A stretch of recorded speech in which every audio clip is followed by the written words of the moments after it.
start our conversations with one question. All right. What's that one question? And after that, everything is free flowing. Okay. The one question is, what is that question that you're tired of answering? Like for years together, people have asked you this one question, and you know it's going to come up in every interview. The question I always get asked, as far as the real estate industry is, and especially in my little corner of the world, is can you give me a discount? Can you give me a discount? That's a new one. Okay. So, what's this? And it sounds terrible as a starting question or whatever, but I think it highlights the importance of value, right? People are always constantly trying to improve their the quality of life by maximizing the amount of value they can get out of property, and whether that's in paying less or getting more space or whatever, right? I think they're looking out for themselves or their family or whatever, or maybe even investment purposes or whatever. But yeah, that's by far the number one question I always receive. How do you approach that question generally? Because you know it's coming. Well, what's this? I think it's actually in a way kind of shaped how we do business. We're a primary home company, which means that all of our developments, most people who buy are the ones who actually live in it, as opposed to other developments where they buy for investment purposes. And in those cases, you might have a fully sold out development, but it's practically empty. It's a ghost town because everybody lives in another country, or they're looking at it as a retirement home later on, or they're looking to rent it out. And in our case, they actually look to live in it. So this little question is a little bit more personal than most, right? It's not just am I going to maximize my yield? It's literally, look, a couple that 1 percentage point might mean the difference between another bedroom, the choice between another bedroom, or the choice between an upgrade or whatever, right? And that's significant value, especially when you multiply it across the lifetime that they're going to live in a house, right? So one generation, maybe 20-25 years, and pass it on to another generation, right? You could have potentially three generations living in a house. What's this? The multiplying effect is significant. I mean, that's a very interesting point that you said, right? That one house potentially has 3 generations living in it. So as a person planning these houses, how do you plan for 3 generations in one house? I mean, how do you look at it from 70 years, 80 years from now? If you're going to live in a space, you should be happy with the space, no? You should be, the space should work for you. You shouldn't have to significantly change the way you live just so that you can fit yourself into a particular house or a particular condo or whatever. And so that's what we do, is we design the space, right, with our target market in mind, that to make it as useful over the long term. Right, not just the short term, not just a short sighted. Once the sale is done, you do it as you please. It's more like we try to plan it out so that when this generation comes in, right, and they live in it and they customize it to fit their needs or whatever, the essence of the structure remains useful to that generation and also the future generations. So space is one, right? We also finishes are another, making it as maintenance free as possible, right? Ventilation is another important one, because and light, because these are things that you can't change in a house once they're built in. If someone wants to make something less lit, fine, that's their prerogative. But if someone wants to have more light in a structure, you can't put that in after the fact, right? It has to be done. It has to be done at the design stage, and of course, ventilation, because nobody wants to live in a dungeon, right? Yeah, some people do, but most people don't. If they can afford it, which brings us back to the discounting, then they prefer to, I think, have a light, airy, useful, right, spacious abode, right? I'm sure you come across this all the time, but how do you deal with this when there's a particularly stubborn property seeker who comes in and says, this is what I want, and from experience you know this is going to go terribly wrong, Right. How do you kind of take that conversation forward? If I ask them, what do you want? They'll go back to the traditional roots of what they grew up in their Great wood. hard wood. My mother used to have this huge Correct. thing, and I want that childhood home. Exactly. Yeah. Next thing you know, they'll have cornices around and Greek columns and I'm like, okay, that's great, but when you get your own identity, I'm almost 90% sure you're not going to stick with that. So what we do is we set a set of finishes, right, that we know is adaptable and appealing to a broad range, and we say, look, this is our best bet. We're not stopping you from, say, putting in your own. If you want, you could put in your own, but I would strongly recommend that you stick to these finishes or these choices that we've already made, which is based on essentially the decades we've been in the business. Yeah. Right. Not just as real estate, but also as a construction company that spans 70 years. Yeah. Right. So dealing with our previous clients, dealing with all kinds of friends from the past that had different kinds of tastes, different kinds of objectives. You kind of funnel it all down and condense it into what works, right? Sounds, because you've spoken about the years that you've been exposed to real estate. What would you have done if not real estate? When I was in university, my course was civil engineering, and I think within the first 3 months I realized I was in the wrong course. When I realized that that engineering wasn't exactly what I wanted to be, it was too late. Essentially, my father, my grandfather, my entire family, we're a family of engineers, so it's kind of expected you go through it and finish it. Really, what I wanted to be was closer to an architect, and very obviously an entrepreneur. And so, and not specifically because I wanted to design buildings per se, but I wanted to design systems, like a way of life, right? Where the product serves the objective. I know you travel a lot. How do you feel like that's shaped you in a particular way? Oh, it's intentional, actually. Okay. Traveling opens your mind. You can't. The best way to serve your target market is to give them hopefully, right, what they need.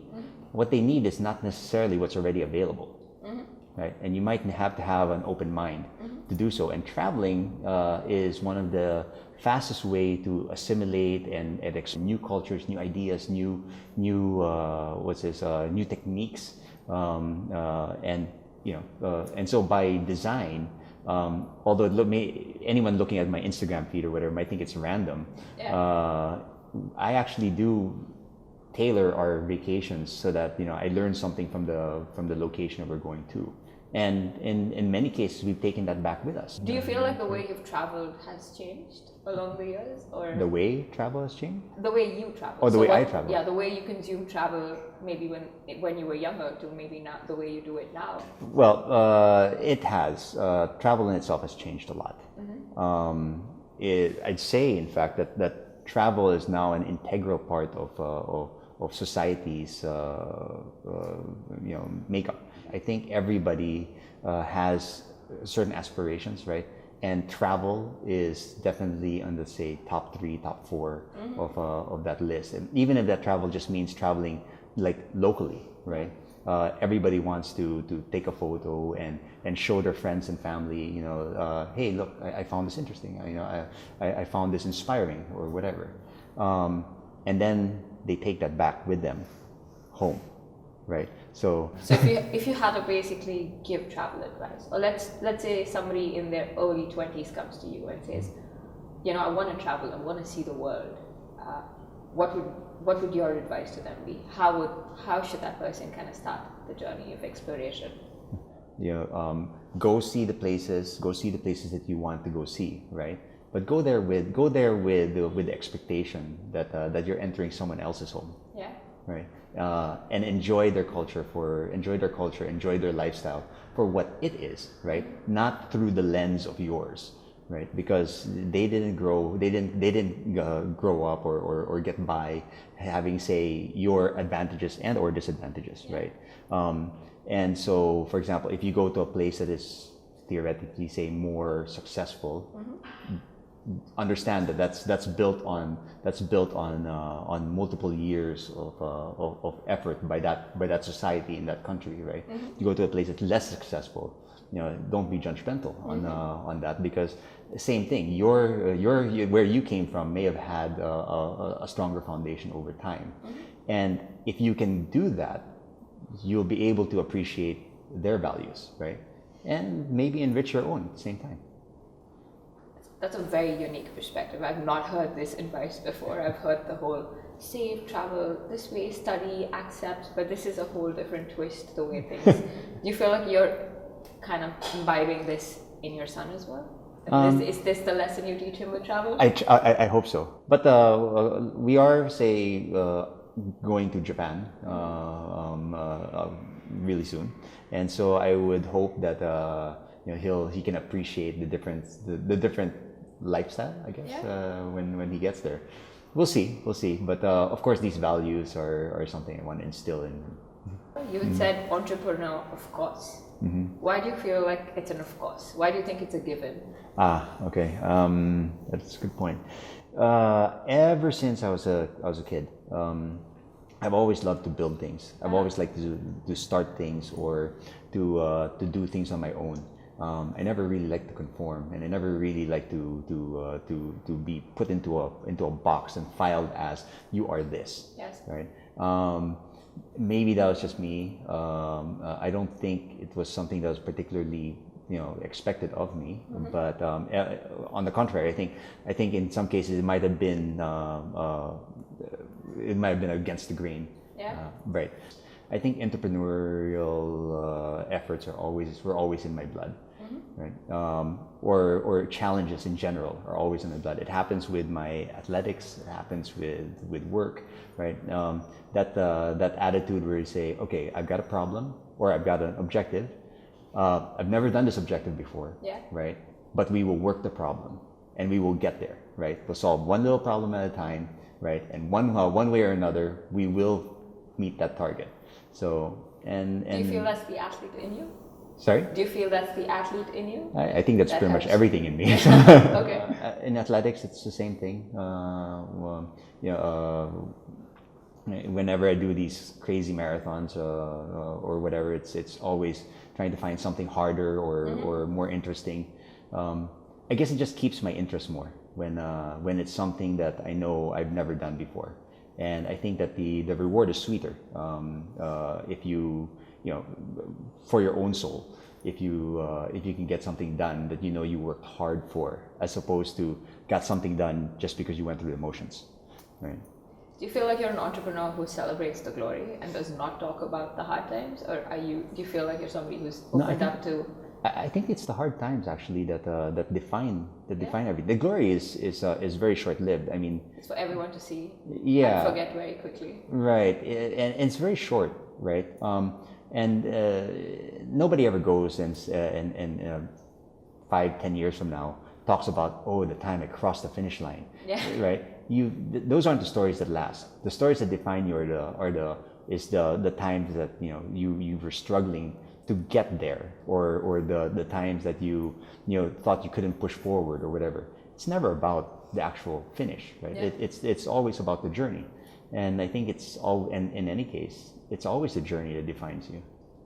Let's talk about technology a little bit, because I feel in this whole journey of life right now, you can't forget technology as a very integral part of who we are, because you're in the business of building homes. Right.